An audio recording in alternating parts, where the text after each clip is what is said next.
The Second World War had witnessed the coming of age of air power. It had proved itself to be an integral part of war on land and at sea. Armies could not hope for victory unless the skies above them had been secured.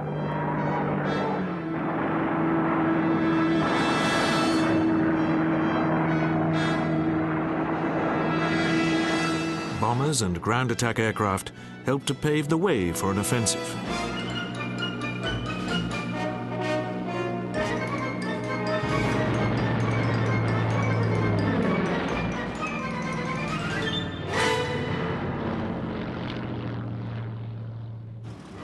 At sea, the aircraft carrier had taken over from the battleship as the principal warship, and it was aircraft which had won the main naval battles in the Pacific.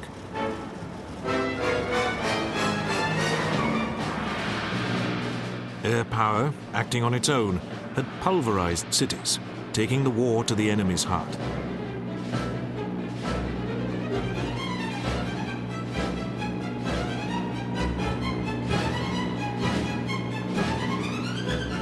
Industry, communications, and morale had been severely disrupted. The level of destruction had been immense, but in spite of what the pre-war air theorists had prophesied, air power alone had not won the war for the Allies.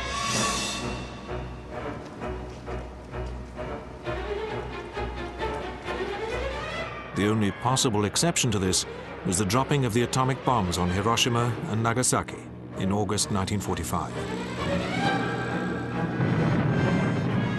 But here it was the weapon rather than the means of delivery which had finally forced the Japanese surrender.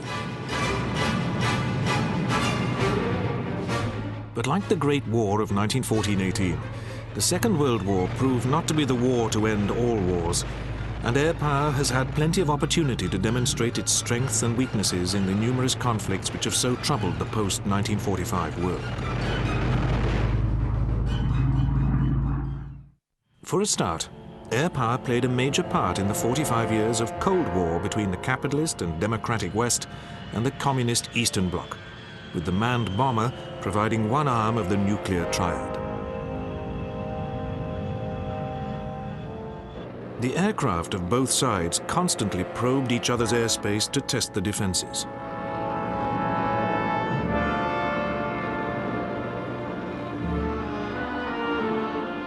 Spy planes, like the Lockheed U-2, also took numerous high-altitude photographs of military installations. Other aircraft indulged in electronic eavesdropping over both land and sea. Yet the occasions were relatively few when aircraft were actually shot at.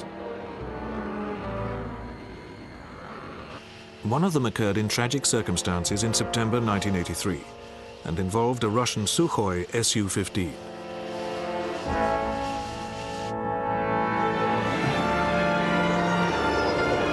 The victim was a Korean Airlines Boeing 747, which for some reason had wandered off course and was engaged by the Sukhoi.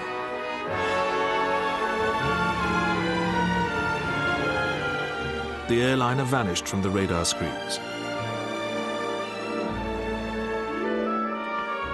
Some pieces of wreckage and a few corpses were all that was found of it. Outside the Cold War, the first real test for air power came in 1950, with the eruption of the Korean War.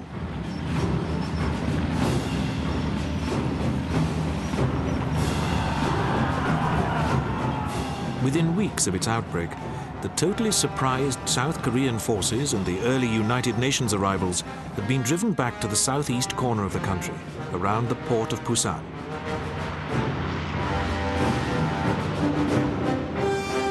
The South Korean Air Force had hardly existed at the outset, while that of communist North Korea consisted largely of Russian piston-engined aircraft.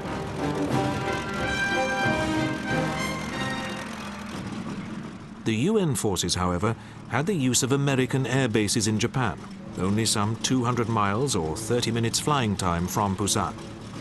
Apart from piston-engined P-51 Mustangs, which had won their spurs during 1944-45, These bases also held jets in the shape of the Lockheed P-80 Shooting Star and F-84 Thunderstreak.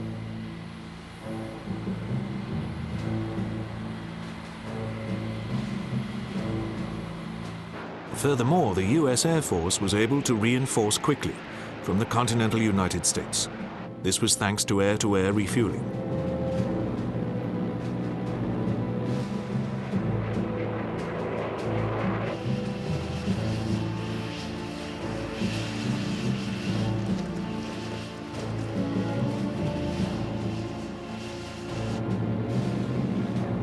Among these reinforcements were B-29 bombers, which had so pounded Japan 5 years before. They began to do the same against targets in North Korea.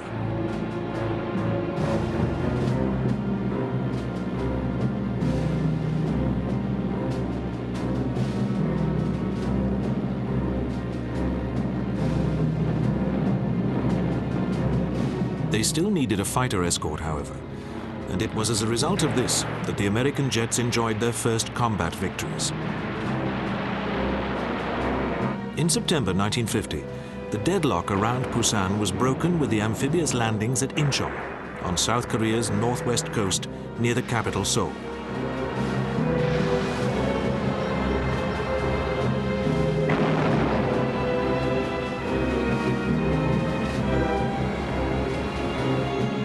Simultaneously, the UN forces broke out of the Busan perimeter.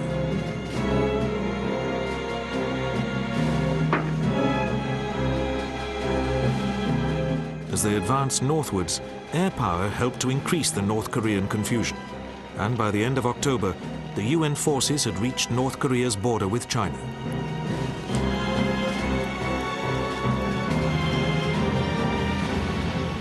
It was now that Communist China entered the conflict, initially deploying in secret some 300,000 men to help beleaguered North Korea.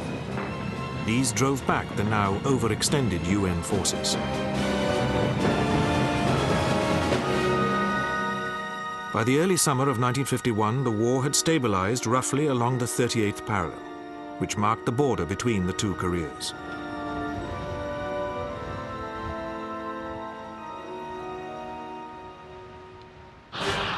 But with the Chinese came a new air weapon, the MiG-15 jet fighter.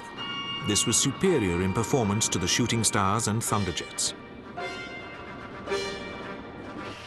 But the Americans too fielded a new fighter, the F-86 Sabre, which was capable of supersonic speeds in a dive.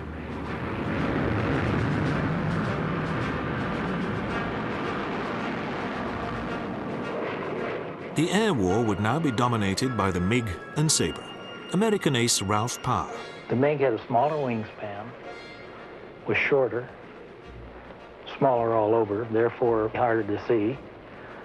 It could turn tighter, it could out-accelerate, it could out-decelerate, it could climb higher, and it had, for a while there, it had better than a 2,500 foot per minute rate of climb advantage, and it had bigger guns. It did not have a radar gun sight, but had a computing gun sight, I believe.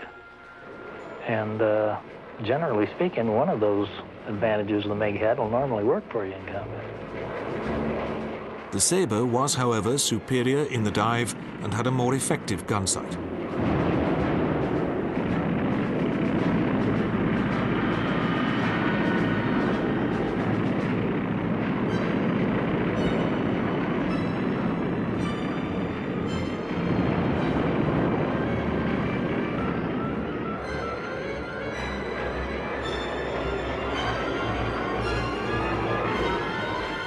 Once the war became static, the MiGs operated from bases north of the Yalu River. But so as to contain the conflict, no UN aircraft was allowed to overfly it. The MiGs tended to operate between the Yalu and the North Korean capital, Pyongyang. This area became known as MiG Alley.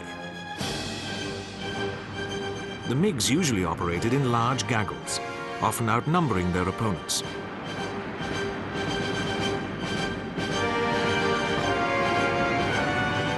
This was especially since the Sabres used a basic four-plane formation.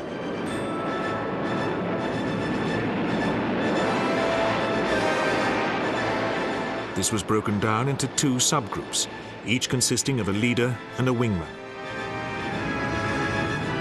But the Sabres enjoyed a significant advantage that most of their pilots were World War II veterans, while their opponents were poorly trained, at least initially. In the spring of 1951, this changed when pilots from Eastern Europe, as well as Russian advisors, began to fly the MiGs. Francis Gabreski, an ace in both World War II and Korea.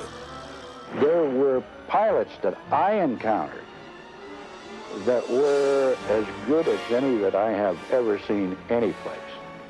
And I have to assume from the intelligence reports and so forth that I have seen that the Russians were training the students at a certain point when they brought them into combat. And the Russian pilots, every now and then, would break away and really encounter our forces. And they were very good, very good. Another American ace describes a combat with one of these pilots. This guy was one fantastic pilot. I'd coast up beside him, wingtip to wingtip, and look him right in the eye. When it looked like I was going to overshoot him, I'd pull up, roll over the top, and come down on the other side of him. When I did, he'd throw the coal on it and go into a hard turn, pulling all the G's he could.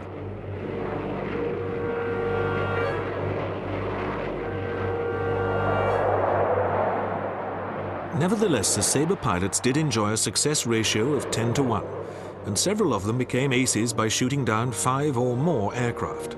The top ace was Captain Joe McConnell, who scored 16 confirmed victories.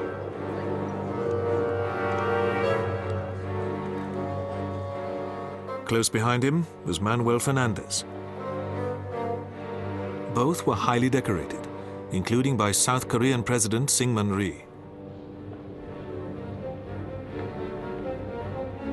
But while the first jet versus jet tussles in the history of air warfare were the highlight of the Korean War, air power was used in many other ways.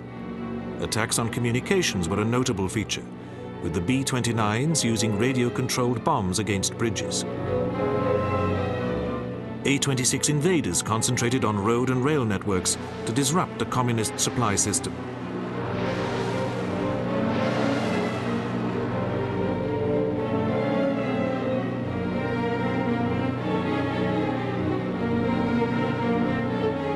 This, however, was not wholly successful, since the damage was quickly repaired.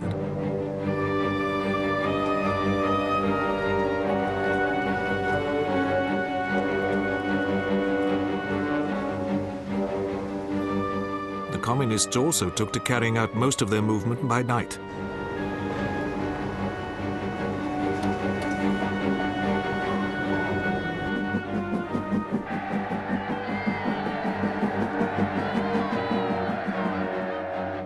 For close air support of the ground troops, it was found that the piston-engined Mustang was more effective than jets, which often flew too fast to be able to identify targets accurately.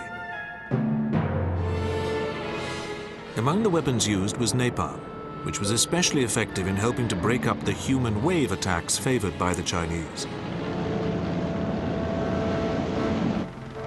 Carrier-based aircraft also played their part in attacking ground targets. The Korean War, however, produced no new lessons in the use of air power, except to reinforce its importance in conventional warfare. But elsewhere on the Pacific Rim, two other campaigns of a very different nature were being waged. One in the jungles of Malaya. Here the British were using aircraft, including the Spitfire of World War II fame, to bomb and strafe suspected communist terrorist camps.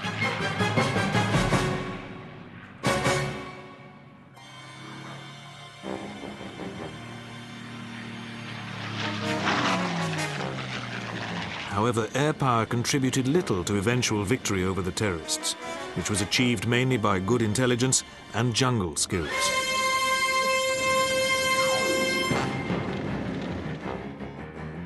Likewise, the French were trying to cling onto their territories in Indochina. Laos and Cambodia were virtually independent, but the indigenous communist Viet Minh were trying to gain control of Vietnam, and a bitter war was being waged.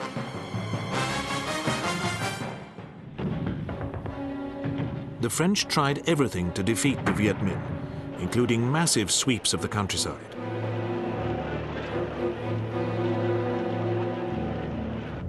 Aircraft, initially obsolete types, but soon reinforced by more modern American planes, were widely used.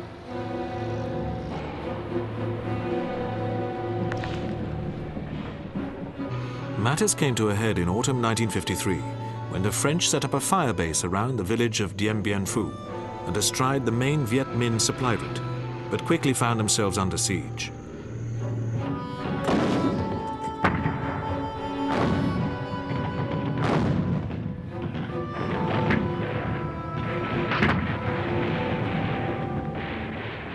Constant attacks from the air could not break the Viet Minh stranglehold.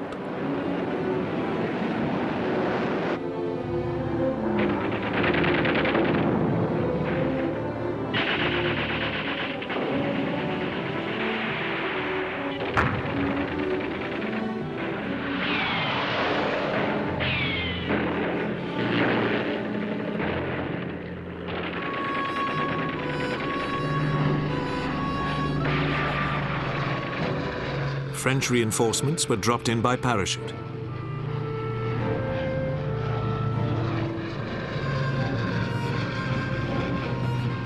Supplies too were delivered in the same way, although many fell into Viet Minh hands.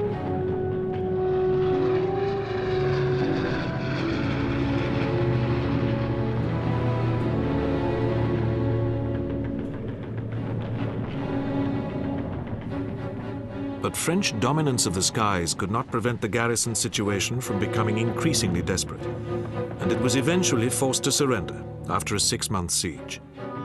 Dien Bien Phu was the final nail in the French coffin. In summer 1954, they left Vietnam, and the focus of conflict switched to the Middle East.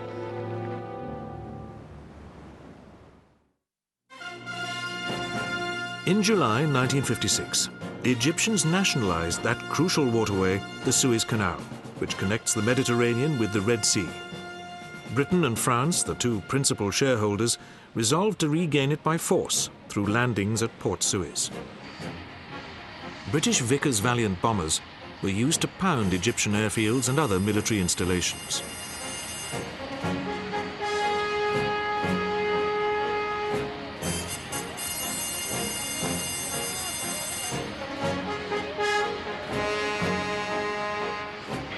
After 4 days, French and British paratroops dropped to seize key points.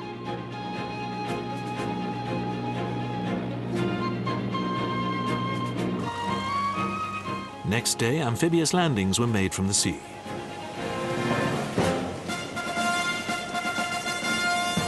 Casualties were light, but the operation was helped by the fact that the Egyptians were also trying to deal with an attack from another direction. Israeli forces had invaded Egyptian-held Sinai and were racing to the Suez Canal from the east.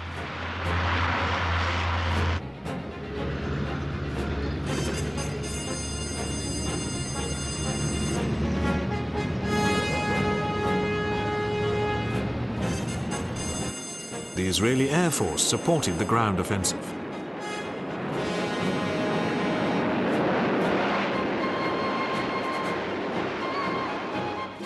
But Israeli Air Commander Dan Tolkovsky had wanted to use his aircraft in a preemptive strike on the Egyptian airfields.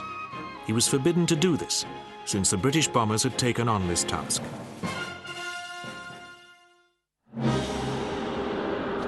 Nevertheless, the IAF remained wedded to Tolkovsky's doctrine. Israel's Arab neighbors wanted revenge for the 1956 debacle, and this kept the Air Force on a constant high state of alert.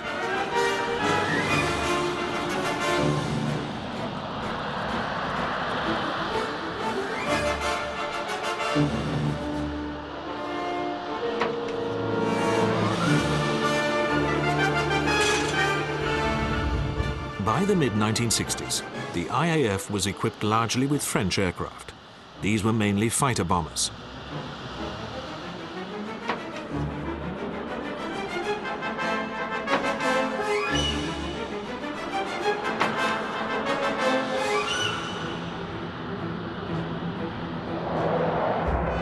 there was the Sud-Ouest Vautour light bomber,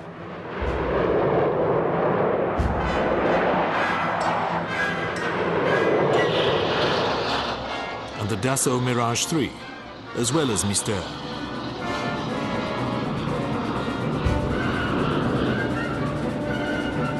President Nasser of Egypt and his Arab allies had largely forsaken the West for Moscow and possessed mainly Soviet aircraft. These included the Ilyushin Il-28 bomber,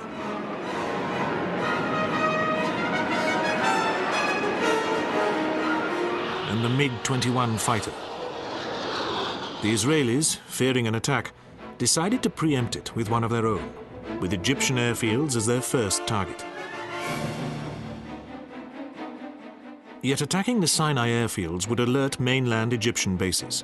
The Israelis therefore decided on a simultaneous strike coming in from the Mediterranean and hitting these airfields from the west.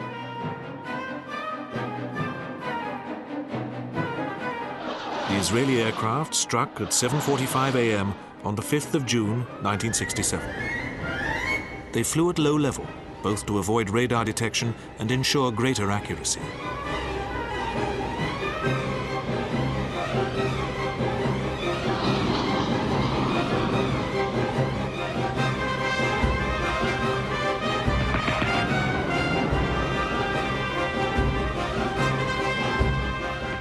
So confused were the Egyptians that they initially accused aircraft of the American Sixth Fleet, which was based in the Mediterranean, of carrying out the attacks west of the Suez Canal. The Israeli aircraft returned to base to be rearmed and refueled.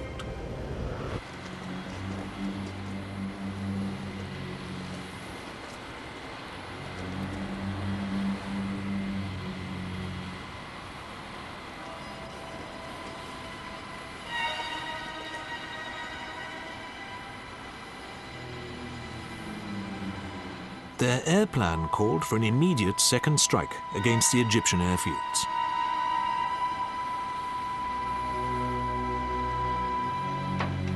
The result of the two attacks was that 2/3 of the Egyptian Air Force was destroyed on the ground.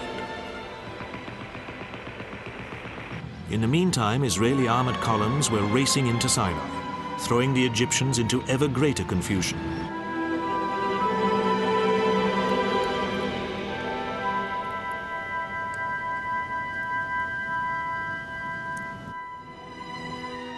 That afternoon, the IAF turned on Jordan and Syria, and by the end of the day, the small Jordanian Air Force had ceased to exist. Thereafter, the IAF switched to support of the ground forces.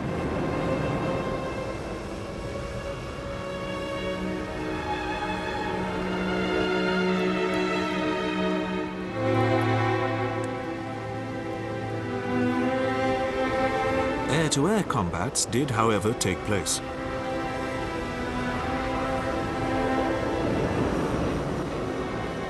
Although the aircraft of both sides were armed with air-to-air missiles, it was significant that the Israeli fighters, which enjoyed overwhelming success, claiming over 50 victories, achieved these with cannon alone.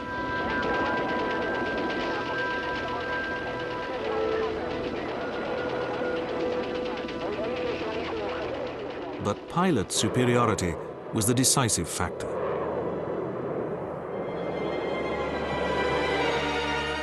Such was the Israeli victory in what became known as the Six-Day War that she was left with vast amounts of captured territory in Sinai, on the Syrian Golan Heights, and on the west bank of the River Jordan.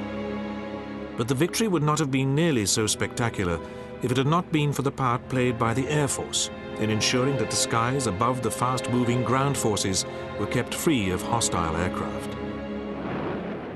It had indeed been an awesome demonstration of the effectiveness of air power.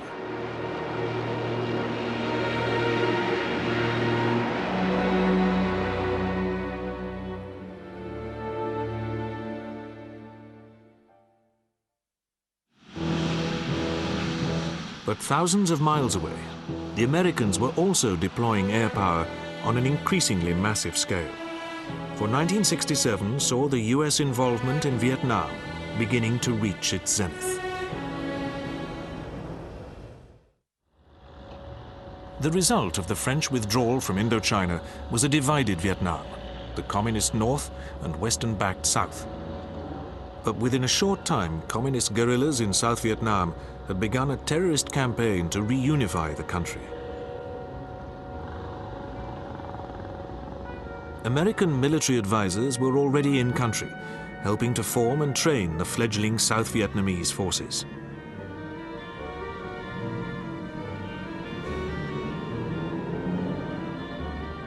However, in the early 1960s, Viet Cong activity, backed by North Vietnam, increased sharply.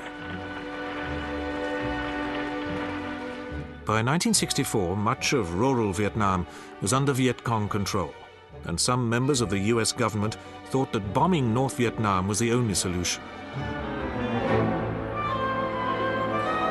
Then, in August 1964, an American destroyer, the Maddox, was fired on by North Vietnamese patrol boats while on an intelligence-gathering mission. This gave President Lyndon Johnson his excuse.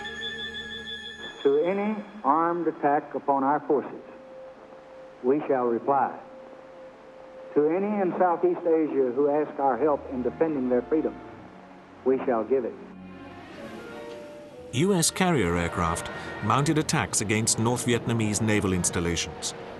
These, however, were no more than a demonstration that the United States was prepared to strike back.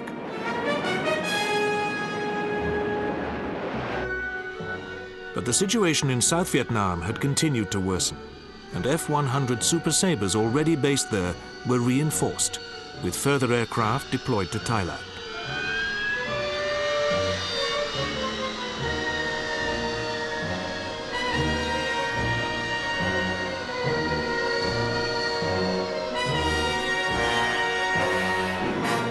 In March 1965, the Americans launched Rolling Thunder, an air offensive against selected targets in North Vietnam and designed to halt Hanoi's support for the Viet Cong.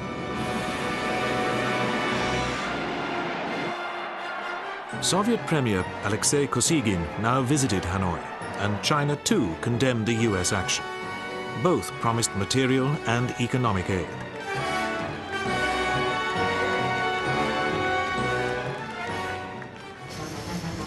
The North Vietnamese air defenses included Soviet-supplied MiG-17s, but so restricted were the American pilots that they were initially not allowed to attack the airfields from which these operated.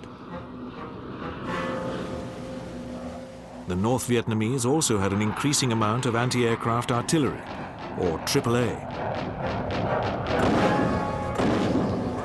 Provided the American aircraft stayed high enough, this was not initially a major threat.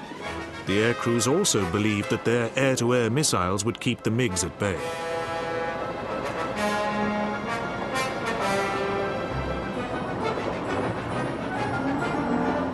But the American aircraft did not have cannon, and the MiGs were sometimes able to get within minimum missile range and shoot the US planes down with their guns.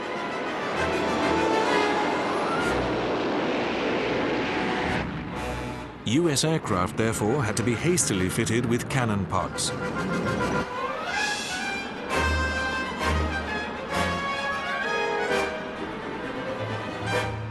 In the summer of 1965, a new threat appeared in the form of Soviet surface-to-air missiles, or SAMs.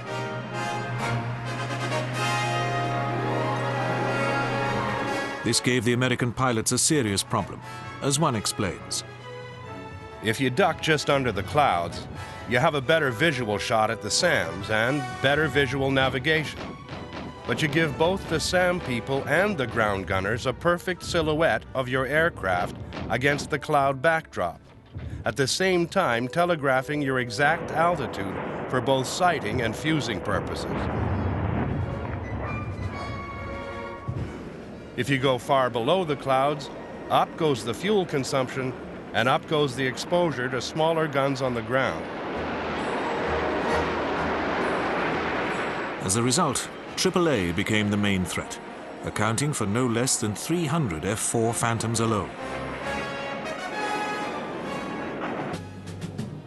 Those American air crews shot down over North Vietnam faced a grim time. They were subjected to months and sometimes years of solitary confinement, as well as brainwashing and physical torture.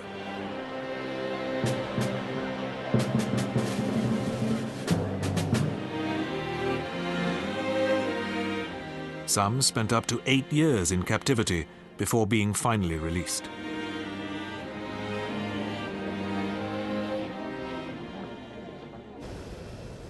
Rolling thunder persisted until almost the end of 1968. It concentrated on North Vietnam's limited industry, oil installations, and communications.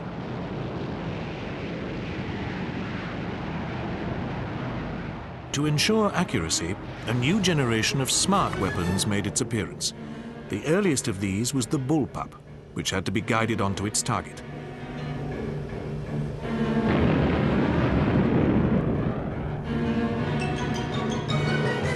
This meant that the aircraft had to remain in the target area and was vulnerable to both ground and air attack.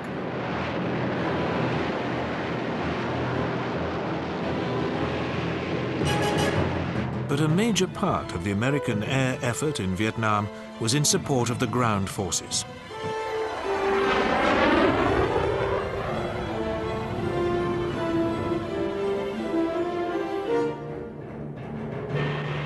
Here, a crucial player was the Airborne Forward Air Controller in his OV-10 Bronco, who directed aircraft onto their targets.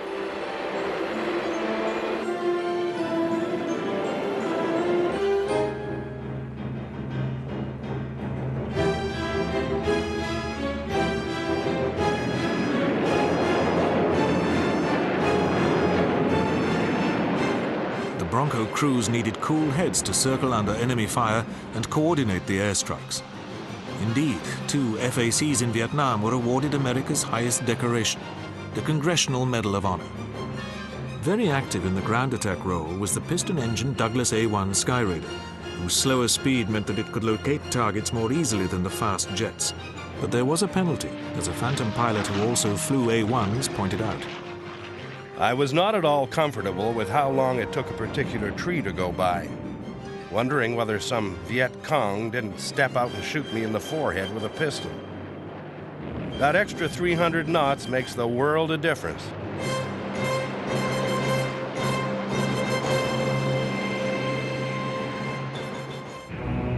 But not only A-1s and fast jets were used for ground attack. B-52 strategic bombers were also employed, regularly smothering the jungle with 500-pound bombs, each plane carrying over 100 of these.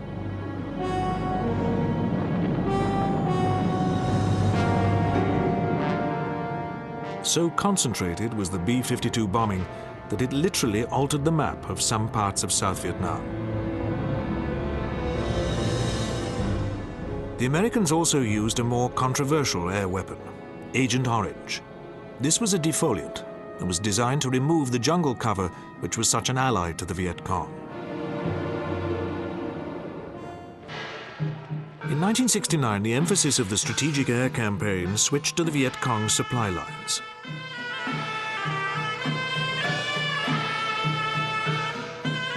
The main supply route was called the Ho Chi Minh Trail, after North Vietnam's leader. It consisted of little more than jungle tracks and ran from North Vietnam down through Laos and Cambodia and into the very heart of South Vietnam.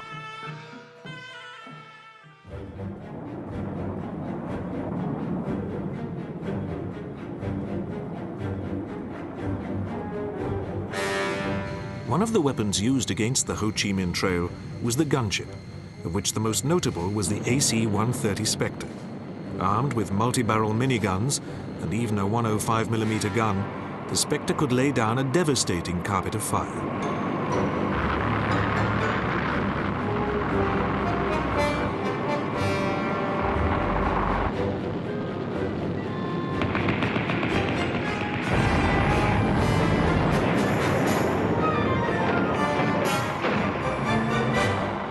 Yet in spite of the massive air effort, as well as ground incursions into Laos and Cambodia, supplies continued to flow down the Ho Chi Minh Trail.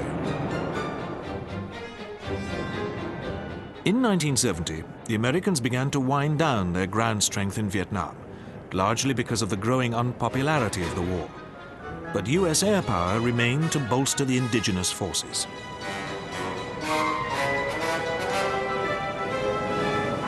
In spring 1972, the North Vietnamese launched a ground offensive into South Vietnam.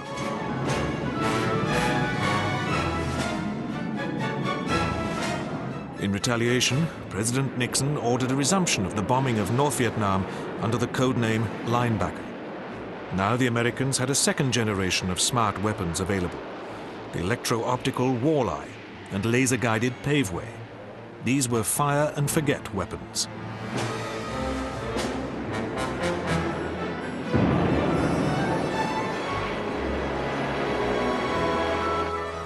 But the North Vietnamese AAA and SAM defenses were now very elaborate and largely radar-controlled.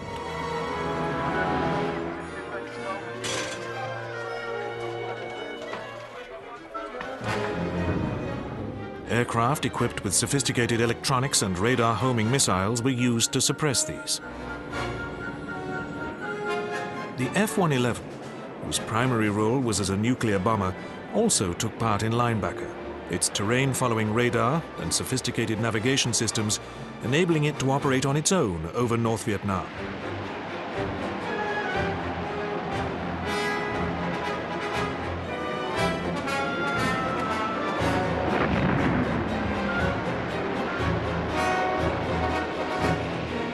Linebacker was halted in October 1972, when negotiations in Paris between Washington and Hanoi seemed close to achieving agreement. The talks then stalled, and Linebacker was resumed.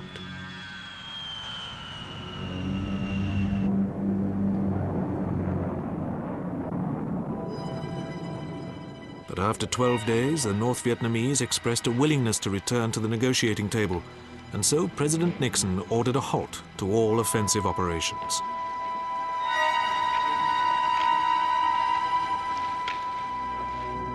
Vietnam was a proving ground for new aviation technologies. But in the end, the massive weight of American air power served merely to prolong the war rather than prevent the inevitable outcome.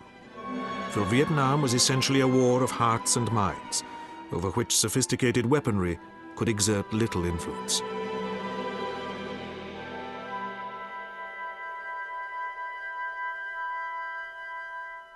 However, air power was continuing to demonstrate its effectiveness in more conventional conflicts. In October 1973, the Egyptians made a sudden attack across the Suez Canal, quickly overrunning the Israeli defenses on the east bank.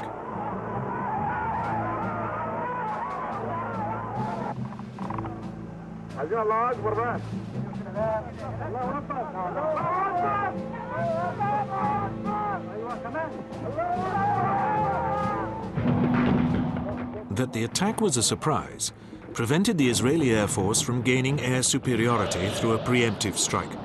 Instead, it was tied to support of the ground forces from the outset.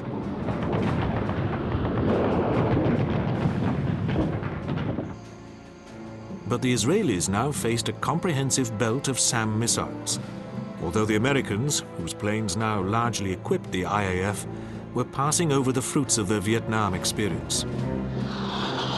Nevertheless, the Arab air defenses did account for a comparatively large number of Israeli aircraft.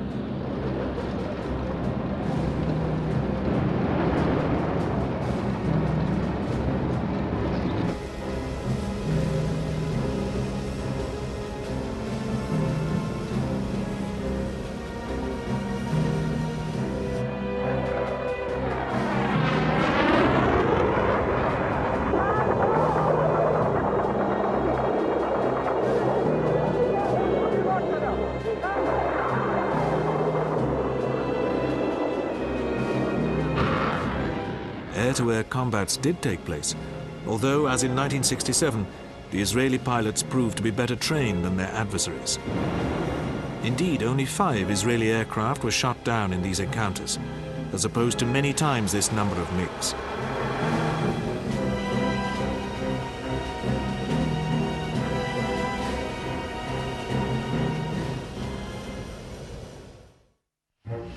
In the meantime, the Americans were having to relearn fighter pilot skills as a result of Vietnam. As one ace put it, everything that a fighter pilot has worked for, trained for, learned, studied over a period of 5 10, 15 years. Has to come together and work in an instant of time. The U.S. Navy set up its fighter weapons school at Miramar, San Diego. Its aim? How to stay alive in combat, mostly. We teach them everything from the basics of 1 versus 1 to multi-plane tactics, but how to stay alive and how to kill. More popularly known as Top Gun, selected pilots were sent here to perfect their skills, often flying against aircraft flown by their instructors.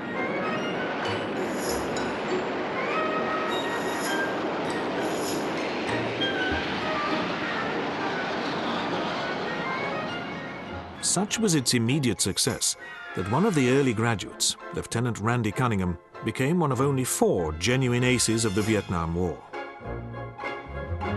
The U.S. Air Force also established Red Flag at Nellis Air Force Base, Nevada.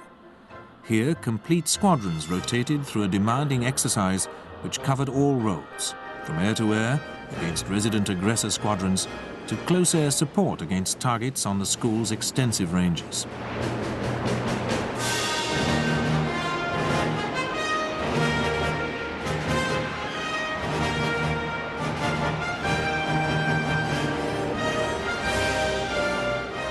The fruits of Top Gun and Red Flag were to be harvested 20 years later, during the 1991 Gulf War.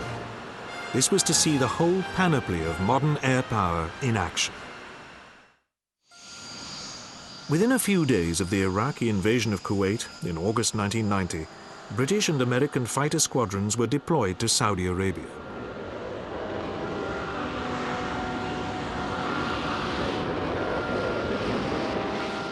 Here they prepared to resist a further Iraqi attack, this time into Saudi Arabia itself. A massive air bridge was set up between the United States and Saudi Arabia.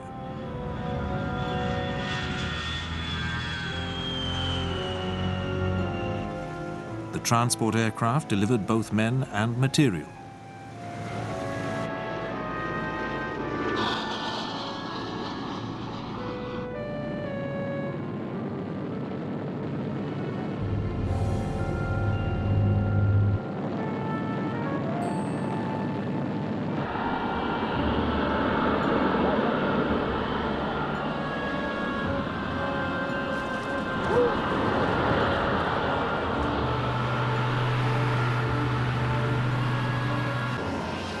Besides the Americans and the British, French and Italian aircraft were also deployed.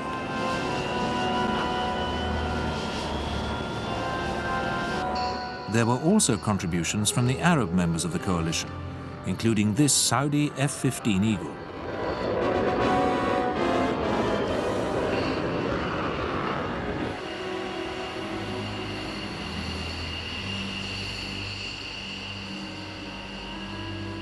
Boeing E-3 Sentry airborne early warning AWACS and RC-135 rivet joint electronic intelligence aircraft constantly patrolled the skies.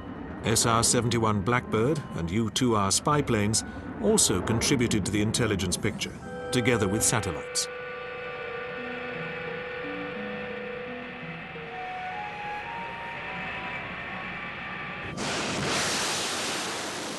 When Desert Shield became Desert Storm in the early hours of the 17th of January 1991, the first blows were struck by Tomahawk cruise missiles fired by ships.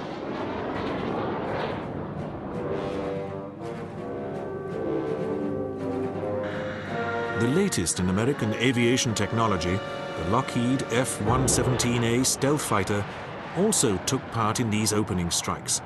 Its targets, Iraqi Air Defense Command, Control and Communications Centers.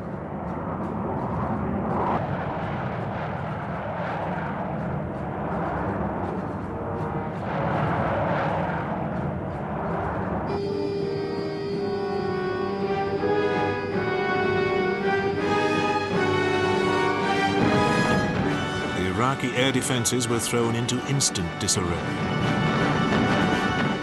Grumman Prowler Electronics countermeasures aircraft added to this confusion with their strikes against Iraqi radars.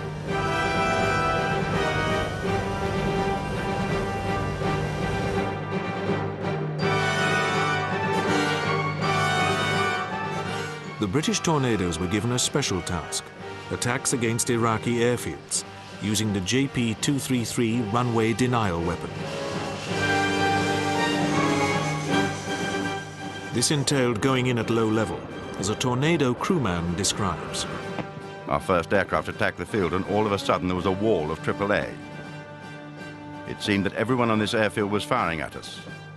It was going above us, below us, down both wings. The whole place was lit up. We were close to the other aircraft and we could see their weapons going off. We had to grit our teeth and keep going.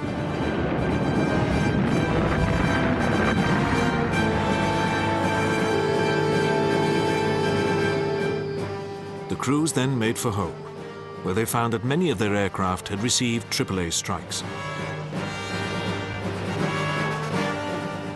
Some, though, were shot down, and, like other Allied pilots, used for Iraqi propaganda.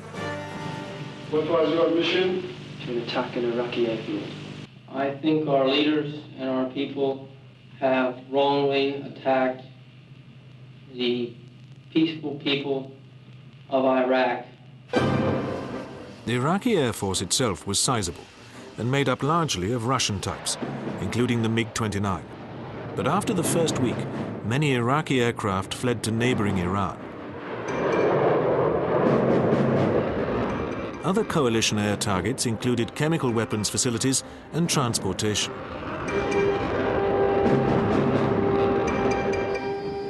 As the campaign unfolded, the world was able to see for itself and marvel at the accuracy of modern precision-guided weapons.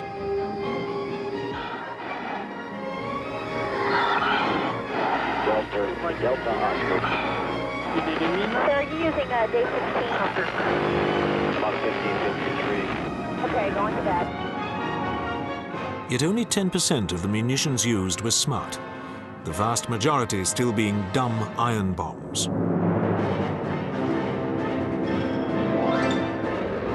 With air supremacy firmly established, the coalition air forces now turned on the Iraqi forces in Kuwait itself.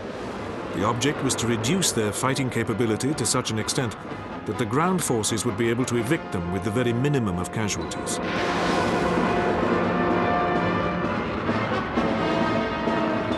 These attacks were aimed at isolating the Iraqis by cutting off their communications with their own country.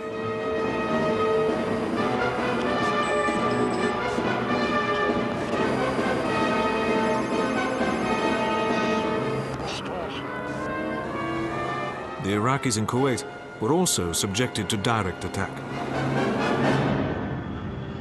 One of the weapons used for this was the now veteran B-52 bomber, whose weight of munitions exceeded that of any other aircraft in the coalition armory.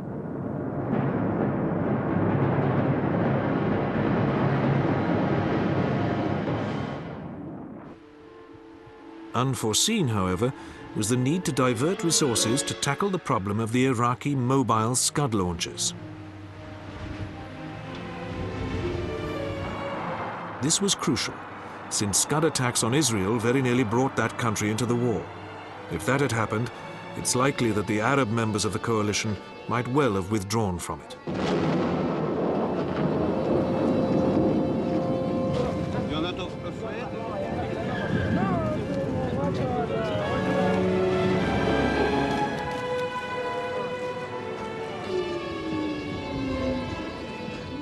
This threat was averted by the deployment of Patriot SAM batteries to Israel to intercept the Scuds before they struck.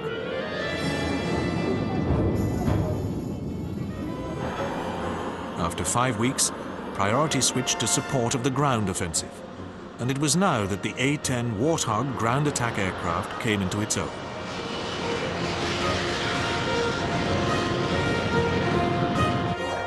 This and other types played their part in the blitzkrieg which finally liberated Kuwait.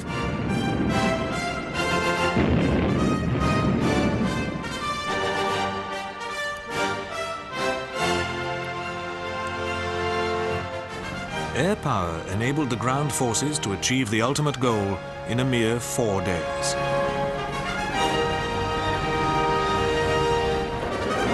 But although they came close to doing so, aircraft could still not win wars on their own.